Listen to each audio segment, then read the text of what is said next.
Bonjour tout le monde. Alors aujourd'hui j'ai décidé de vous faire ce samedi soir une petite présentation de mon tableau de bord atypique, du moins de mon tableau, du tableau de bord atypique de ma track tool. Donc je vais vous en faire une petite présentation dans le détail pour expliquer pourquoi je l'ai fait comme ça. Et puis surtout, hop, on va passer de l'autre côté, tout ce qui contient. Et pourquoi donc l'historique de tout ce fouillis que vous voyez du tableau de bord sans tableau de bord, puisque moi j'ai supprimé le tableau de bord. Alors d'abord il faut savoir que moi, pour ceux qui ne connaissent pas ma chaîne, ma Clio 2 RS1 à la base, stock, j'en ai fait une track tool, digne d'une compétition usine, au niveau châssis, au niveau freinage, hein, de la Clio 2 Cup X65. Hein. Au final, il me manque juste le fait, parce que moi j'ai pas décidé de le faire, que le moteur n'est pas directement sur le berceau, des cylindres donc ultra rigides, hein, donc c'est juste ça de hauteur de perdu quoi. Et puis surtout la boîte séquentielle 5 vitesses SADEF des Clio 2 Cup i65, très cher, difficilement adaptable. Ce que vous voyez là, c'est un levier rehaussé hein, avec qui raccourcit les battements quand même pour me permettre de l'avoir plus près du volant. Bon, la boîte a quand même, c'est une JC5, bon à l'origine de Ragnotti, pas d'une phase 1, mais c'est le même principe, avec un couple plus court et un gros torsène hein, malgré tout. Donc tout ça pour dire que c'est lui dont je vais parler dans cette petite vidéo, parce que j'en entends des fois quand je vais à des rassemblements, très rarement, comme je disais, des choses bizarres dessus où les gens ne comprennent pas ce que c'est. Je vais vous faire l'historique. C'est vrai que j'ai fait beaucoup de tutos chronologiquement quand j'ai posé tous ces outils et pourquoi je les ai posés, mais j'ai jamais fait une vue d'ensemble. Donc je vais m'y atteler dans cette vidéo de quelques minutes en espérant que ce sera intéressant ou utile à d'autres. Donc, que dire? Vous voyez déjà qu'il n'y a plus de tableau de bord. Bon, moi, je fais du loisir. Je n'ai pas les moyens, malheureusement, de faire même une étape de la Coupe de France des circuits et compagnie. Je peux pas, quoi. Donc, je fais que du loisir. Par contre, elle est préparée et copiée entièrement. Châssis, freinage. Vous voyez, avec le Béringer ici, le répartiteur, la Rolls-Royce. Rien que ça, c'est la petite pièce que vous voyez là. C'est pratiquement la plus chère de tout l'habitacle. Je ne vais pas dire le prix, mais allez voir. Répartiteur de freinage Béringer. Donc tout ça pour dire qu'elle est préparée comme une usine, même si moi je ne fais que du loisir. Hein. Donc que du loisir, je n'avais pas d'obligation à tenir compte de règlement, parce que vous voyez, bon maintenant, à l'époque il était valable, maintenant il n'est plus. Par exemple, si je voulais vraiment l'homologuer, son arceau 6 points soudé, ça n'est plus homologué, il me faudrait mettre une croix au toit, il me faudrait mettre une croix aux portes, par exemple. Donc moi, elle était sécurisée sur tous les plans, mais pour le loisir. Donc, n'ayant pas de limite, j'ai enlevé le tableau de bord parce que les gens ne s'imaginent pas. N'oubliez pas qu'ici c'est devant, que toute la masse est devant, il n'y a presque rien derrière, c'est 90-15, 85-15 à peu près quoi, parce que j'ai déplacé la batterie derrière. Mais je voulais gagner du poids de l'avant et les gens ne s'imaginent pas rien que le tableau de bord en lui-même, le nombre de kilos qu'on gagne. Donc au départ, j'essaierai de mettre des photos si j'en retrouve, parce que là je tourne ça dans mon garage. Je me retrouvais qu'avec les compteurs, il n'y avait rien de tout ça. Et j'ai été tourné un été comme ça. Vous avez remarqué que mes vitres en Lexan, elles sont fermées, c'est volontaire, moi j'ai pas de trappe. Je ne vous dis pas, dans le sud-est, je me rappelle, j'avais dû arrêter parce que je cramais dedans. Première étape, je vous dis ça parce que ça me fait partie de ce pourquoi de ces instruments sur le tableau de bord. Je me suis monté une trappe de toit Groupen qui m'a permis de revivre. Et effectivement, c'est très efficace avec 2 diffuseurs à l'intérieur, vous voyez, de chaque côté. C'est très efficace, ça m'a permis de revivre, de pouvoir tourner l'été sans cramer, sans fondre à l'intérieur. Deuxième étape, arrive l'hiver, et moi je roule par tout temps. Pluie, froid, chaud, peu m'importe, la vie passe vite, si je peux rouler, je roule. Et donc, premier hiver, sous la pluie, je vais rouler, naturellement, vous comprenez que sous la pluie, je ne me sers pas la trappe de toit. En plus, à l'époque, j'avais pas la bouche là en fibre, la fermeture en fibre. Et donc, j'avais fermé avec du scotch. Et je ne vous raconte pas la galère. C'était sur un petit circuit. Je retrouverai des vidéos. Je vais vous en mettre à la suite là, vous verrez. Et donc, naturellement, je pensais, moi, idiot, que ça suffirait. Mais non.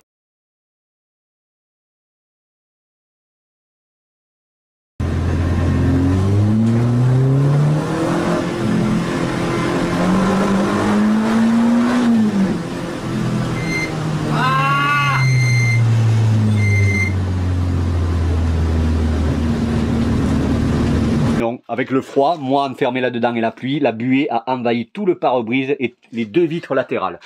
je ne voyais presque plus rien. J'avais dû arrêter à cause de ça. Donc je m'étais mis en tête de trouver une solution à ce tableau d'abord vide. Il fallait que je trouve une ventilation, quelque chose qui m'amène, si possible, de l'air chaud et qui ventile. Là-dedans, je suis parti à l'époque chez les Chinois, hein, je crois, hein, oui, enfin, AliExpress. J'ai commencé mon premier investissement avec cette petite boîte là, il y a combien maintenant, je ne sais plus, ça fait 4 ans, donc 5 ans, pas cher, qui envoie de l'air chaud par 3 bouches. Au départ, l'installation que j'avais faite, j'utilisais les 3 avec des longs bois comme ça, c'était horrible. Parce qu'il fallait que j'envoie l'air chaud au milieu du pare-brise et de chaque côté.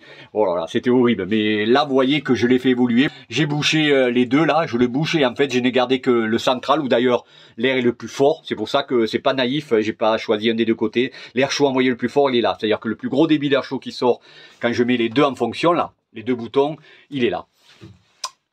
Et puis donc, l'air chaud est arrivé. Maintenant, il me fallait le projeter. Ma priorité, c'était le projeter vers moi. Et là, c'est là où intervient ma vieille passion PC, hein, puisque moi je suis à l'origine vieux de la vieille, hein, depuis le début des années 80, club informatique. J'ai eu mon époque jeune où je faisais de l'overclocking PC extrême, sous azote liquide, j'allais carrément. Hein. Et donc, pour refroidir efficacement par le froid, j'avais des gros ventilateurs comme celui-ci que vous voyez acheté aux USA. Je ne me rappelle plus les CFM, c'est la puissance de débit, mais en fin de vidéo, je brancherai la batterie, je vous montrerai le boucan qu'il fait. La puissance de souffle de ceux-là, il était vendu comme le 120 cm ventilateur le plus puissant du monde. Vous voyez l'épaisseur, du genre quand il est en marche, surtout ne mettez pas le doigt là, parce que c'était caché de l'autre côté. Hein.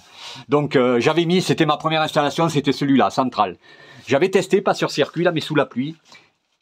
Hyper efficace. Il est tellement puissant le souffle que lui, il envoie l'air chaud qui prend là sur ce côté vers moi de pare-brise et il englobe aussi tellement l'air la vitre en lexan latéral. Donc j'avais réglé ce premier problème hors circuit.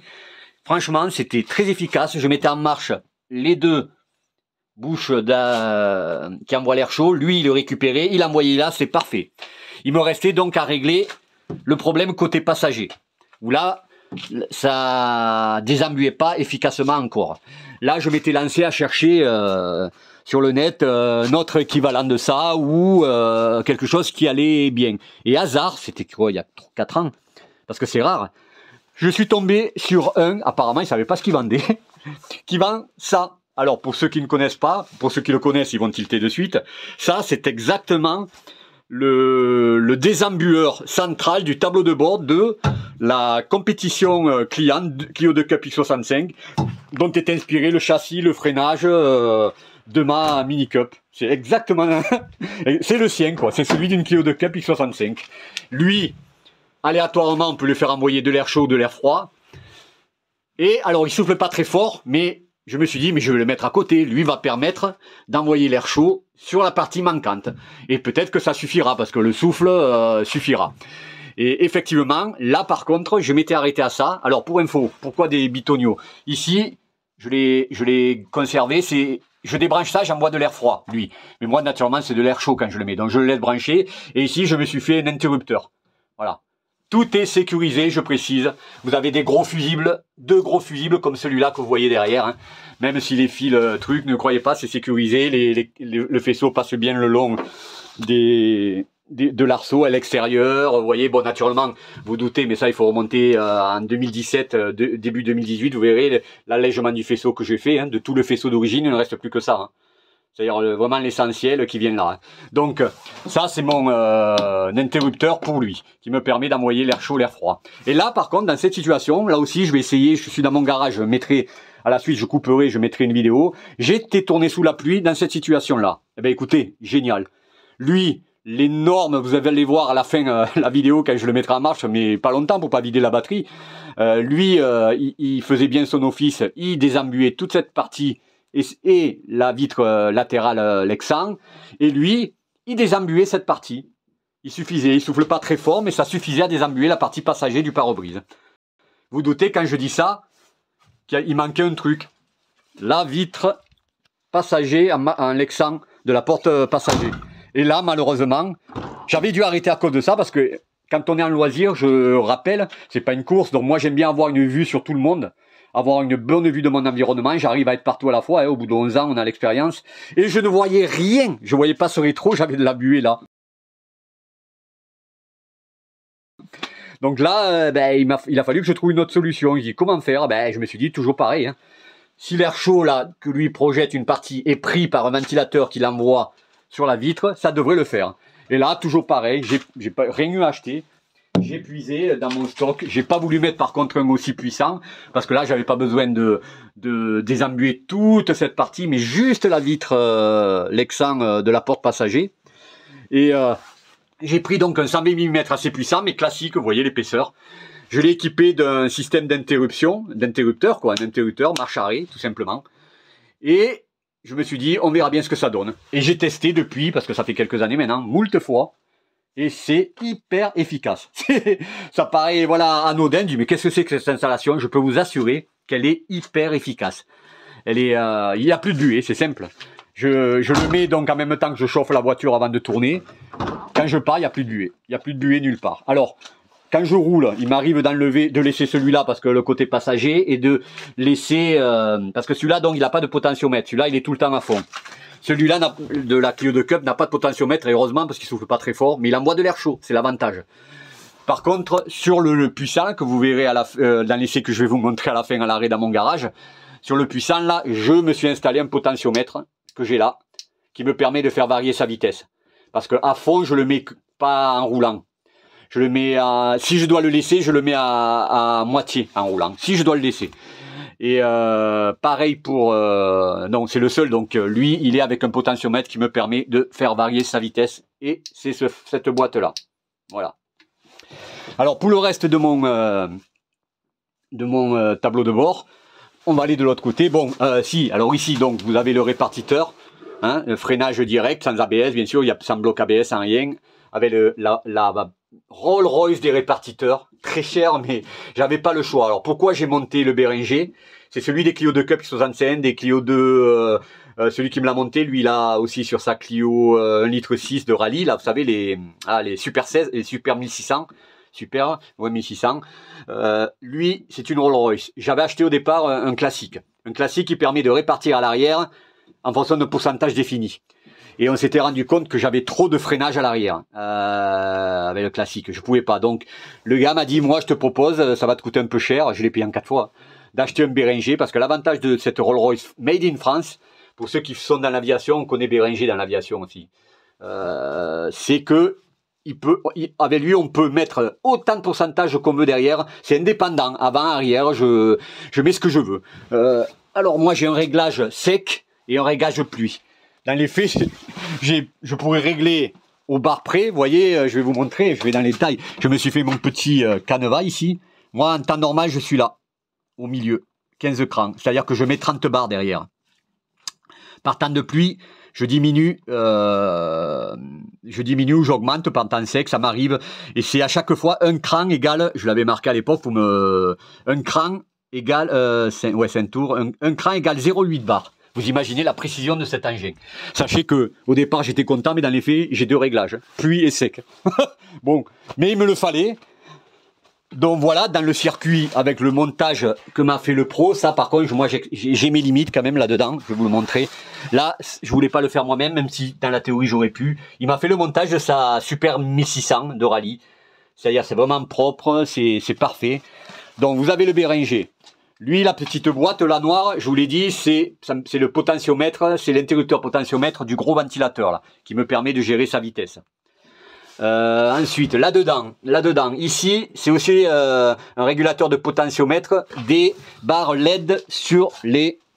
Parce que je voulais, au départ, je l'avais mis tout le temps à fond, mais je voulais le changer, donc j'ai monté, avec un ami à l'époque qui m'a appris à le faire, c'est pour ça que maintenant je sais faire, j'ai monté ce potentiomètre, des barres de LED sur les caches-fibres. Ça me permet aussi de régler leur intensité. Alors quand je roule, pourquoi ça? C'est que moi des fois il m'arrive de charger la nuit, la veille, et vous vous doutez bien que la nuit c'est pas évident. Je mettais d'ailleurs je mettais ce Londéon là-dessus pour m'éclairer, ça allait mal. Je me suis dit, c'est sur le circuit du Luc où j'ai vu un proto avec ces bandes de LED, j'ai été me renseigner un peu, et il m'a expliqué oui c'est juste un fil. Alors vous voyez c'est ce fameux fil blanc là qui passe et qui va derrière, et lui me permet donc, le bouton que vous avez vu là, c'est le de régler l'intensité de l'éclairage de ces barres LED. C'est lui. Bon, j'ai gardé les warnings. Lui, il est là pour faire joli puisque je l'ai supprimé. Mais au but, c'est quand même de mettre un coupe-circuit pour l'instant, mais il n'y est pas. Mais pour l'instant, il est fictif, je suis franc.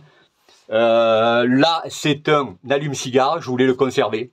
C'est moi, j'ai installé un allume-cigare, sait-on jamais.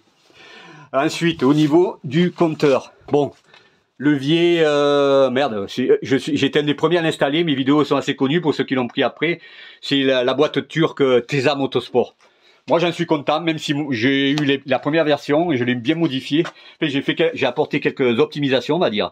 Que d'ailleurs, depuis, Tesa Motorsport a lui-même apporté, en regardant mes vidéos, je communique avec lui en anglais, à ses fabrications propres. Concernant le tableau de bord, j'ai conservé l'original. Naturellement, j'avais plus de casquette. Donc, pour info, ça, je l'ai rajouté dernièrement. Ceux qui connaissent ma voiture, il n'était pas aussi large. Là, il couvre plus, il couvre les manomètres. Donc un petit cache bleu en PVC bleu. Donc j'ai conservé le compteur d'origine. Alors pourquoi il est cassé la vitre? C'est qu'en le fixant, parce que c'est une sacrée installation quand même pour le fixer, j'ai cassé la vitre. Et ça m'a arrangé parce que, comme je dis toujours dans certaines vidéos, ceux qui le voient, c'est que moi j'ai enlevé il y a une dizaine d'années, même un peu moins. Ouais. J'avais mon GPS d'hier, j'ai réglé le départ de la vitesse. Vous voyez, il est un peu décalé, de manière à ce que l'affichage compteur vitesse corresponde à la réalité du GPS. Donc, pas de vitre devant, mais bon, je m'en fous, hein, comme on dit, elle n'est pas faite pour faire des expositions de beauté. Hein. Mais il est efficace, c'est le compteur originel des Clio 2 RS phase 1, avec le Shift Light. Donc on voit pas, de toute façon je m'en suis jamais servi. Naturellement, alors ça c'est une des trucs que j'ai fait en tout premier il y a 12-13 ans. J'ai fait installer 2 manomètres pression et température d'huile, même si naturellement j'utilise que la pression, pas la température d'huile. Il va falloir que parce qu'à l'origine, le gars qui me l'a fait, il avait mis sur le carter, il avait fait un trou, il avait soudé, et mon carter en question il a fissuré. Donc la solution que j'ai maintenant, c'est de mettre la sonde et passe à la place du bouchon de vidange. Mais ça suinte un peu, et donc je l'ai un peu supprimé malheureusement. Et pour compenser ça, pour démarrer au moins, j'ai mon petit thermomètre laser. Hein. Ici derrière, c'est tous les fusibles qui arrivent là. Ça aussi, ceux qui connaissent ma chaîne, je l'ai protégé. Je le laissais à l'air libre, mais là maintenant je l'ai protégé. Bien, en même temps, je me dis que ça peut me servir de support pour quelque chose, pour mettre là quelque chose. Donc, je l'ai protégé. J'ai conservé, moi, parce que j'en avais besoin de l'ouverture normale, mais je sens que je vais la supprimer bientôt. Parce que là j'avais monté des agrafes de capot non fermés, mais je crois que je vais commander les mêmes avec parce que moi je veux le fermer quand même, avec une clé, un cadenas pour le fermer. Donc pour l'instant j'ai toujours l'ouverture du capot normal qui est ici. Et puis voilà, on a fait le tour, hein. Bon, le volant naturellement, dénudé lui aussi, hein, light is right. Je m'en fous, bon, ouais, c'est là où on voit quand vous l'enlevez en dessous que c'est un peu rouillé en dessous, je sais pas pourquoi. Alors c'est pas celle originelle, pour info, faut remonter à 3-4 ans, vous verrez dans mes vidéos tuto. Elle avait cassé l'originelle, donc c'est une d'occasion que j'ai acheté, qui était un peu rouillée mais qui est efficace, c'est le principal. Hein. Enfin voilà, donc voilà l'ensemble de ce tableau de bord, certes peut-être atypique. Certes, les moqueurs, on en trouvera toujours, mais je m'en bats les cacahuètes pour rester poli. Moi, il est opérationnel, j'ai tout ce qu'il faut. Il est sécurisé, contrairement à ce que j'entends. Hein. Avec, il y a un autre gros fusible caché, je montrerai, là, ces gros fusibles, là. Il est opérationnel, comme je disais, il me donne toutes les infos dont j'ai besoin, et il me permet de rouler même sous la pluie, malgré l'absence de tableau de bord, parce que il enlève la buée avec tous ces ventilateurs et ces chauffages, dont je vous ai parlé. Voilà. Alors maintenant, je vais couper, je vais mettre la batterie et je vais vous montrer la puissance, ce que ça donne un peu allumé, tout. Vous allez voir la puissance en particulier de ce Sambeng, le plus puissant du monde, quand je faisais mes overclocking. Ça envoie du lourd, quoi. On se retrouve, vous voyez que j'ai mis le contact. Bon, il fonctionne même sans contact. Vous allez voir les instruments de désembuage à l'usage. Je ne le laisserai pas longtemps parce que la batterie sans tourner, bon, ça ne va pas le décharger en 1 minute, j'exagère, mais malgré tout, je préfère éviter. Donc, le premier, rappelez-vous, c'est un ventilateur sans veine d'ordinateur, là, hein, tout simplement. Et lui, il envoie l'air ici, donc l'air froid, mais quand tout est actif, en particulier le désembueur des Clio 2 Cup X65, c'est de l'air chaud qui les capte. Hein. Et si malheureusement les vidéos ne permettent pas de sentir l'air, mais vous pouvez réaliser qu'avec l'angle là, alors c'est un tout de mes canaux là que j'ai mis, hein, mais c'est efficace, avec l'angle je l'ai mis et volontairement, il envoie de l'air ici et il désembue cette vitre en l'excent latéral des passagers. J'arrête. Le fameux désembueur de Clio 2 Cup X65, hop, j'ai mis naturellement un interrupteur allumé. Comme ça, je sais s'il est allumé éteint. Lui, envoie de l'air chaud. Je vous ai expliqué, le secret de ça, c'est qu'on peut faire air chaud, air froid. Moi, je l'ai dérivé de manière à... Si je débranchais ça, il enverrait de l'air froid. Mais moi, comme je veux que de l'air chaud, ici, donc, il envoie de l'air chaud. D'ailleurs, il commence à être chaud, là, déjà. Hop. Donc, lui, on vient à la partie importante qui désembue. Bon, lui, s'il désembue là, cette petite partie, lui, cette pare-brise est là. Et vous allez comprendre rien qu'au bruit, parce que malheureusement, la vidéo ne vous fera pas sentir le souffle. Je vais mettre en marche, naturellement, bon là il y a le générateur d'air chaud AliExpress qui fonctionne depuis. Hein. Je vous rappelle donc ce que j'ai dit dans la présentation au début, il envoie sur ces 3 bouches, mais celle où il y a le plus d'air, voilà, chaud, on le sent, c'est là, c'est pour ça que je n'ai conservé que celle du centre. Il faudra que je trouve, parce que c'est pas très beau ça, des bouchons qui arrivent au diamètre. J'ai essayé avec des bouchons de bidon, ça va pas quoi, pour le boucher. Mais bon, j'ai voulu boucher pour que tout l'air chaud arrive là. Et là, c'est très chaud déjà. Je mets les deux. Donc je l'arrête, c'était pour vous montrer. Et donc, le fameux ventilateur 120, qui je sais plus combien il fait de CFM, lui il s'occupe de désembuer toute cette partie. Et miracle, je voulais tester à l'époque, hein, je vous dis, aussi ici, tellement il souffle fort. Vous allez comprendre pourquoi j'ai mis la possibilité de régler sa vitesse. Parce que vous allez voir quand je vais le mettre à fond le boucan. Et c'est dommage donc que vous ne ressentez pas les effets de souffle. Parce que moi, même si je le mettais seul, l'air frais, je peux vous dire que j'aurais un ventilateur. J'aurais de l'air frais là. Allez, c'est parti. Donc lui, n'oubliez pas, il est là. Je me suis mis à portée. C'est le principal pour moi. Comme ça, je peux le faire varier des fois sous la pluie en roulant.